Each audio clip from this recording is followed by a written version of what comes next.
Good morning. We're in Acts 10, verses 20 through 23. Rise and go and accompany them without hesitation, for I have sent them. Now he's going to accompany the men that sent from Cornelius. At this point, God has not told Peter that the visitors were Gentiles. Normally, a godly Jew like Peter would not associate with these Gentiles. Knowing this and knowing Peter's previous resistance, he would say, "Not so, Lord."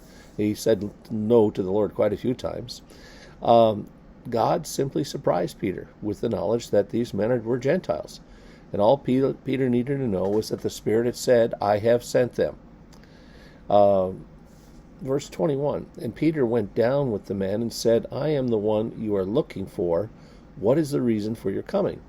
They said, "Cornelius, a centurion, an upright, God-fearing man, who was well spoken of by the Jewish nation, was directed by a holy angel to send for you and to come to his house and hear what you have to say."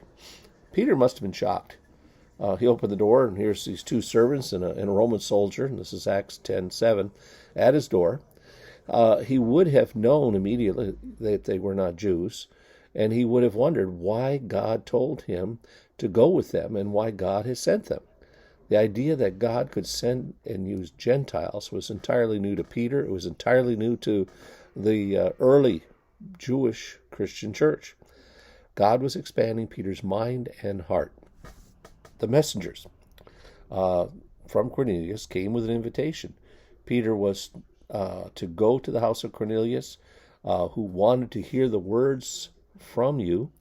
And of course, this was an invitation Peter couldn't pass up, or could he? A Gentile, worse yet, a Roman army officer, wanted to hear the gospel from Peter.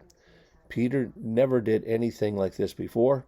How will he respond? Sounds like the last words of a dying church. We've never done it this way before. So he invited them to be his guests. We can see the change in Peter's heart by the way he invited them in and lodged with them. You're supposed to entertain guests, but not Gentiles. And he brought the Gentiles into his room, into his house to room, or into Simon's house. He entertained them as guests, and it was against every custom of Jewish people of that day. Normally a Jew would have said, "Well, it's nice to meet you, stay out in the street."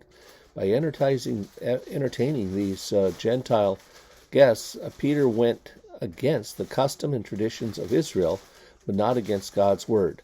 Possibly at this moment, God flooded Peter's heart with an understanding through the Old Testament that God's people were going to open the doors to their pagan neighbors. It's also said God wanted his people to become more light to the neighbors who didn't know the true God. Notice that angels were at work to bring this all about.